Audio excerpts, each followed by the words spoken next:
We all pay taxes, but have you ever stopped to wonder why? Taxes make up a massive part of our daily lives, yet most of us don't know exactly where that money goes. Did you know that in 2022, the US government collected over $4 trillion in taxes? But here's the kicker, over 30% of that went to defense spending. Meanwhile, only about 5% went to education. In fact, we spend more on defense than the next 10 countries combined. But taxes aren't just about numbers, they're about power, fairness, and what kind of society we want to live in. Are taxes really necessary, or is there a better way to fund our governments? Could we, for example, replace taxes with technology? Or are taxes just a tool for the government to control us? In this video, we're going to dive into some surprising truths about taxes, where they really go, why some people think we don't need them, and the bold ideas that might change everything. Buckle up, because you might just start looking at your paycheck a little differently after this.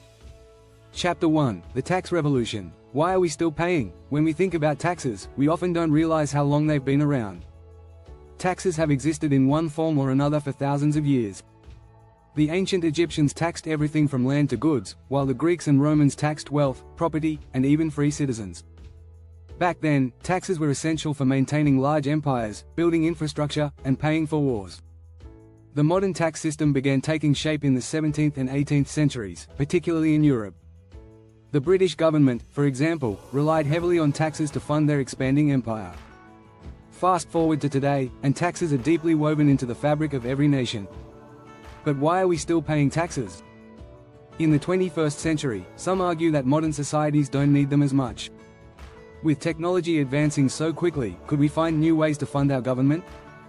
We have globalized economies, automated workforces, and digital currencies. Could these new systems replace traditional taxes?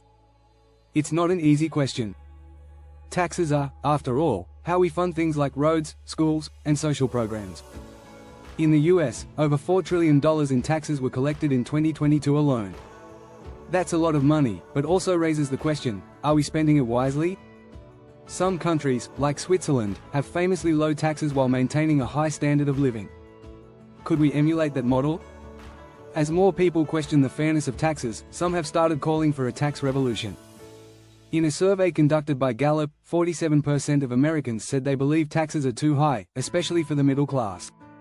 A major portion of that goes to defense spending, which takes up around 15% of the US federal budget. Could we rethink how our money is spent? In 1776, Adam Smith wrote in The Wealth of Nations that taxes should be proportional to the income of the taxpayer. Today, many argue that tax systems still don't meet this standard. High-income earners and large corporations often pay a much smaller percentage in taxes compared to everyday workers. Could we create a tax system where the rich contribute a fairer share? The conversation is ongoing, and the idea of tax reform is gaining momentum. Chapter 2, Taxation, a necessary evil or government's power play. Is taxation a necessary evil or a power play by governments? That's the debate many economists and politicians grapple with. On one hand, taxes are essential for keeping societies running. Roads, schools, healthcare, and military defense all rely on taxes. Without them, where would the money come from? On the other hand, taxes give governments power over individuals. The more taxes we pay, the more control the government can exert. This can lead to abuses of power. For instance, in the US, tax rates have fluctuated dramatically over the years, with some periods of extreme tax burdens. During World War II, the top tax rate reached a whopping 94%, a stark reminder of how taxes can be used to fund large-scale operations, sometimes at the expense of citizens' wallets. This kind of tax power is still present today. One could argue that in countries like the US, government spending has gotten out of control. In 2020, the US government spent $7.8 trillion, or roughly 30% of the country's GDP, much of which was funded by taxes. Yet, the benefits of this spending often seem unevenly distributed, especially to those not benefiting from government programs. There are plenty of voices calling for the elimination of taxes altogether. Libertarians, for example, argue that individuals should not be forced to fund government programs they don't agree with. In his book The Road to Serfdom, economist Friedrich Hayek warned that heavy taxation could lead to the erosion of individual freedoms. He believed that as the state grows, so does its ability to control citizens' lives. But there's also the argument that without taxes, we risk the collapse of public services. For instance, in countries with strong social safety nets, taxes fund programs like universal healthcare and affordable education. In fact, countries like Sweden and Denmark, with some of the highest taxes in the world, consistently rank among the happiest nations globally. According to the World Happiness Report, Denmark regularly holds the #1 spot for overall happiness, with taxes playing a key role in providing for its citizens' needs. Despite the pros and cons, the question remains, can we ever reach a balance between necessary taxation and government overreach? Chapter 3, No Taxes, No Problems? The myth of a tax-free society. What if there were no taxes at all? Could we live in a tax-free society?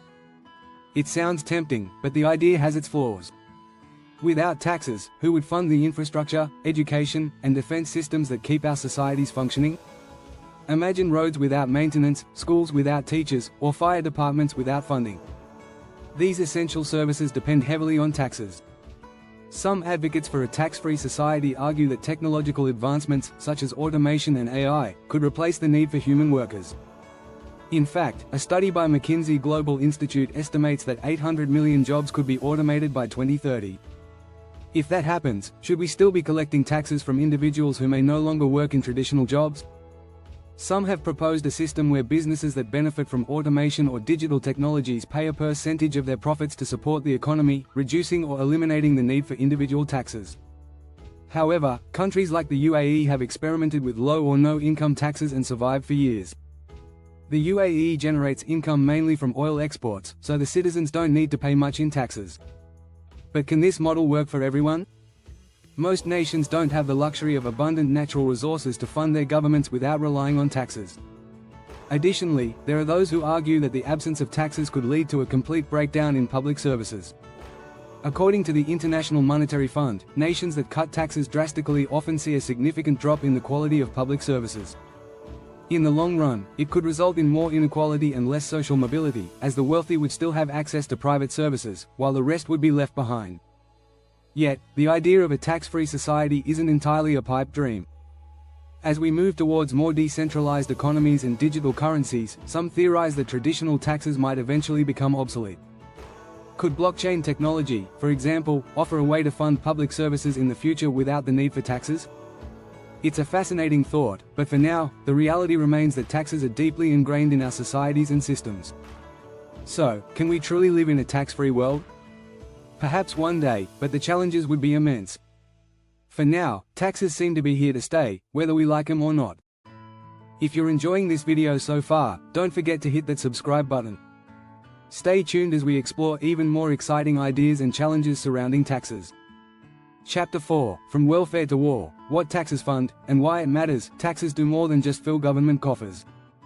They fund everything from healthcare to national defense, from education to social services. In the US, for example, around 23% of the federal budget goes to military spending, which is the largest chunk of the annual budget. The next biggest portion? Social Security and Medicare, taking up about 38%. These numbers raise a key question: are we using our tax dollars wisely? In countries like Norway, taxes fund everything from free college education to universal healthcare. In fact, Norway ranks among the highest when it comes to public sector investment, with over 40% of its GDP dedicated to social services. Critics argue that higher taxes stifle economic growth, but there's a compelling argument that these countries consistently outperform the US in terms of overall well-being, life expectancy, and equality. Then there's military spending, which raises an even bigger question. In the US, defense spending is higher than the next 10 countries combined. While many argue that military spending is necessary for national security, others believe we're over-investing in defense at the expense of things like education, healthcare, and infrastructure. The cost of one F-35 fighter jet, for example, is around $80 million, enough to fund thousands of healthcare services for low-income families. Could we shift our priorities and spend more on domestic programs instead of war machines? The truth is, taxes fund the things that keep society moving. But the real debate is how we distribute those funds. Are we spending too much on defense and not enough on welfare programs that benefit the majority of people? The numbers don't lie. Countries that prioritize public welfare over military might tend to have happier, healthier populations. Take, for example, the Scandinavian model, where social welfare and military spending share the budget more equally. But it's not all about cutting military spending. Some argue that tax money is better spent on investing in people, education, healthcare, infrastructure, things that improve long-term national prosperity. If governments are to truly represent their citizens, then they must be transparent about how tax revenue is spent and prioritize spending that benefits the most people. Chapter 5, Tech and Taxes. Can the future of innovation replace the taxman? In a world where artificial intelligence, cryptocurrency, and blockchain technologies are becoming the norm, it's natural to wonder, could innovation eventually replace traditional taxation systems? We're already seeing the beginnings of this transformation. Cryptocurrency, for example, bypasses traditional banking and government systems, allowing for peer-to-peer transactions that are often outside the scope of traditional tax regulations. One of the most significant areas where tech could replace taxes is in automation. McKinsey estimates that automation could displace 400 million workers by 2030. As robots take over tasks traditionally done by humans, the question arises, how will governments fund services if a large portion of the population is unemployed or underemployed due to automation? Some argue that instead of taxing human labor, we could tax the robots themselves or the companies that use them. Moreover, blockchain technology promises to revolutionize how we approach government funding. In theory, blockchain could offer a decentralized method for collecting taxes, without a central authority acting as a middleman. Instead of relying on a bureaucratic system to collect, track, and redistribute taxes, we could see a more direct and transparent system using blockchain. Some have even proposed smart contracts that automatically allocate a percentage of transactions to public services, potentially eliminating the need for income taxes altogether. While these ideas are exciting, they raise a host of challenges. Could we trust tech companies to collect and redistribute funds? Could a decentralized system be secure enough to avoid manipulation or fraud? And what happens if blockchain becomes too complicated for average citizens to use? It's a fascinating vision of the future, but for now, we are still deeply reliant on the traditional tax system. But as technology continues to advance, the role of taxes may change, possibly making traditional methods outdated. Only time will tell how innovation will shape our relationship with taxes. Chapter 6, End of the Tax Era. Radical proposals to rethink funding. What if we could get rid of taxes altogether? It sounds radical, but some economists and thinkers are seriously considering alternatives to the current tax system. One of the most discussed proposals is Universal Basic Income, UBI, which guarantees every citizen a fixed income, no questions asked. UBI has been tested in pilot programs in places like Finland and parts of Canada, and the results are promising. People who received UBI reported increased happiness and reduced stress, as they no longer had to worry about basic survival. Proponents argue that UBI could replace the need for taxes because it would ensure that everyone has a financial safety net. But how would this be funded? Some suggest that instead of taxing income, we could impose a wealth tax on the ultra-rich. In fact, studies show that just 1% of the wealthiest individuals in the US own 40% of the country's wealth. If we taxed this small group more effectively, we could easily fund UBI and other social programs. Another radical idea is to eliminate all income taxes and fund the government through other means. For example, some advocate for a consumption tax, where you pay taxes only when you buy goods or services. The idea is that people who spend more money would pay more taxes, while those who save would pay less. This would shift the burden away from wages and make taxes less of a financial burden on low-income earners. But there are challenges. The wealthiest individuals may find ways to avoid paying consumption taxes through loopholes, and businesses could pass the burden of these taxes on to consumers. There's also the problem of how to fund public goods that are harder to tax, like national defense or infrastructure projects. These would likely still require some form of government revenue. So, is the end of taxes as we know it possible? Radical proposals like UBI and wealth taxes challenge the way we think about taxes and public funding. It's clear that the current system isn't perfect, but the question remains, can we create a system that is fairer and more sustainable for everyone? As new ideas and technologies emerge, it's possible that the tax system we know today will look very different in the future.